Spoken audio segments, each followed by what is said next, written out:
All right, I want to thank you for deciding to work with us on your new purchase. Now, I know it's the first hurdle of the game right now. It's a long journey, and I'm here to support you throughout the whole way. Now, depending on which step you're in right now, I'd like to do a little introductory video to just really show you what kind of things we look for and different people you're going to be working with when we go through this journey of finding you a home.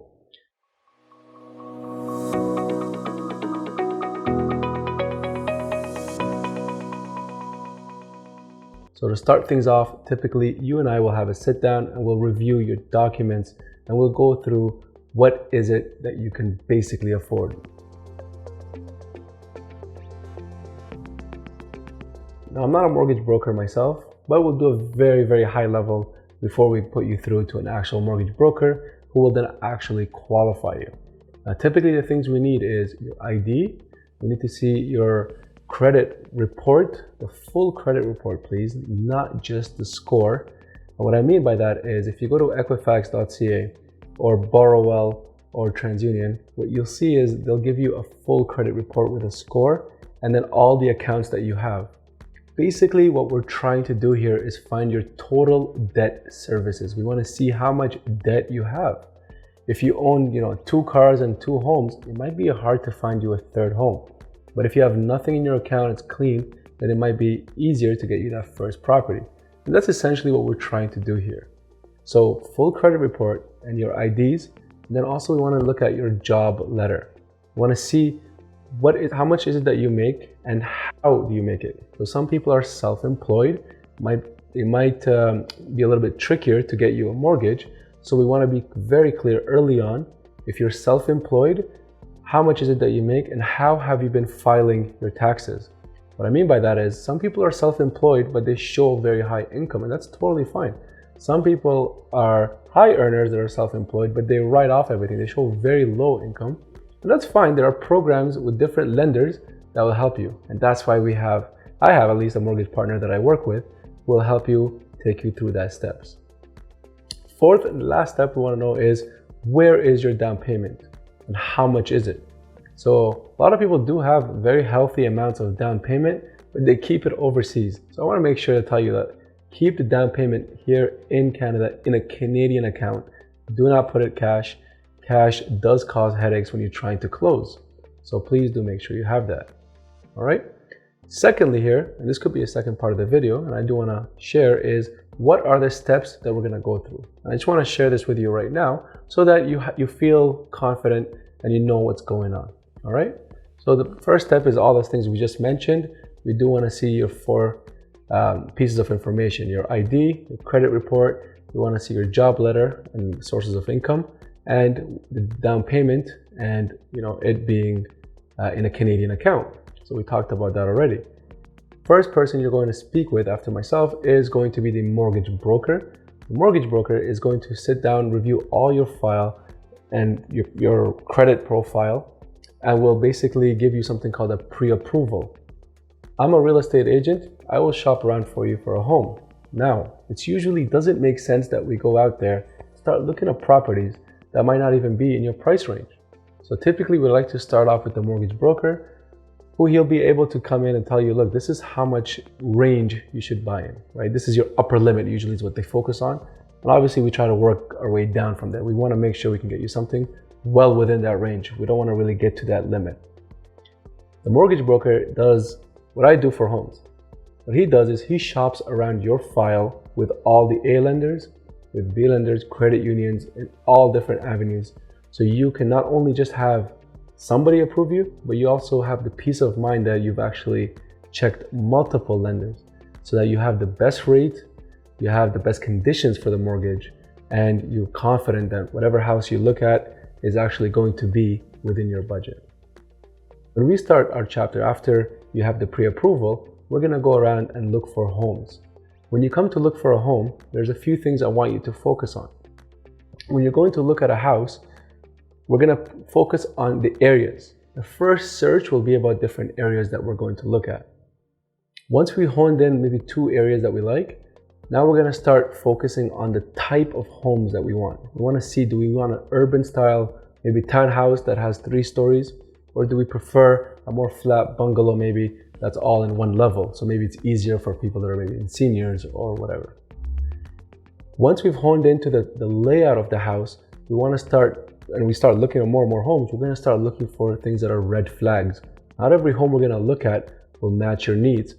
And even if the home does look attractive, we want to make sure that we're not selling you a lemon, right? We're not buying something that is a lemon that has problems that's going to cause down the road for you. And that's where I'm definitely come into play, because I bring in my technical know-how from just 8 years of experience and myself being an engineer into our home search.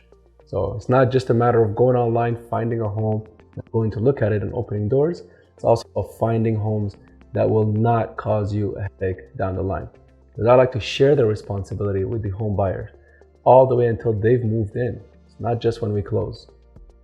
What is it closing? All right. So when we find a home that we like, we're going to be putting an offer. If they accept the offer, and it doesn't have to be firm, we can put conditions depending on the market situation and depending on the home and depending if there's an offer presentation and the number of offers. But when we put an offer, let's just say we put an offer and they accept it. Once the sellers accept the offer, we have 24 hours to give them a deposit. What is a deposit? A deposit is typically $20,000 to $50,000, and that's money that you put to give the sellers confidence that you are going to stand true to this offer. So you don't maybe get, cold feet, or you go like another property and you walk away, right? It's only fair that, when you want to purchase something, that you put something that is a meaningful value, so that in case you decide to just walk away, that the sellers get to keep this. So it's typically, we see 20,000, and sometimes it gets to the range of 50,000. But once you get to the 1.5 million, 2 million range, you start seeing deposit amounts increase to about 100,000. So it actually caps at around 5%. That's typically what we see in the industry. The deposit amount needs to be ready within 24 hours of the accepted offer. That's the key part I want to highlight here. That the deposit amount needs to be coming from essentially your account, and it needs to be ready within 24 hours. The down payment is what the mortgage companies will tell you that you need to have to qualify. So I want to clarify the two. There's a deposit that you put when you get an accepted offer. There's a down payment that the lender wants to make sure that you put as collateral when they give you the financing. So we'll use an example. A mortgage company might come back to you and say, you are pre-qualified for $700,000, but you have to put 10% down payment. So you have to come up with $70,000 and they will put $700,000, which means you qualify for a house that's roughly $770,000. So just keep that in mind.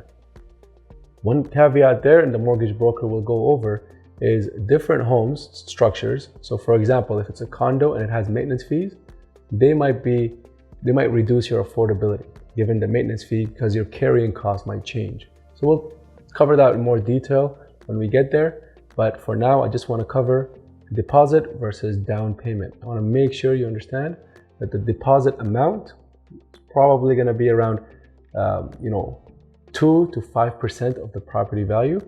That needs to be ready within 24 hours. The down payment is what the agreement tells you from the pre-approval from the lender. So they will tell you what you need. In Canada, for example, if the mortgage amount is over 1 million, automatically you have to have 20% down payment. So the bank might qualify you for 800,000. You have to come up with the balance, the 200,000. All right. Now, between the time of the accepted offer and the time you get the key, when you get the key, that time is when you need to have the down payment in full. And during that span of time, you're actually going to be discussing with a real estate lawyer. That's the third person you're going to be interacting with in this journey.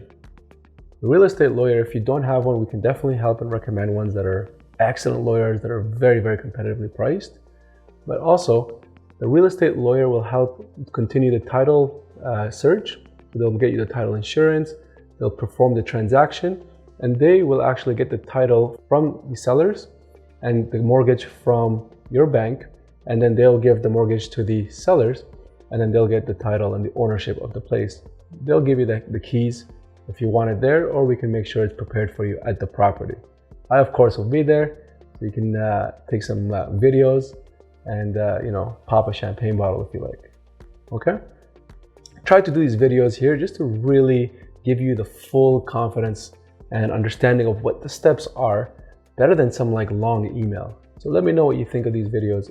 If it is something that you like, if you do feel like there's something that's missing, please comment. Like, put it out there. It's totally fine. If you want to DM me or text me, totally understandable. Put it out there. I really wanted to walk you through the steps in the process. I hope this video really helped everything.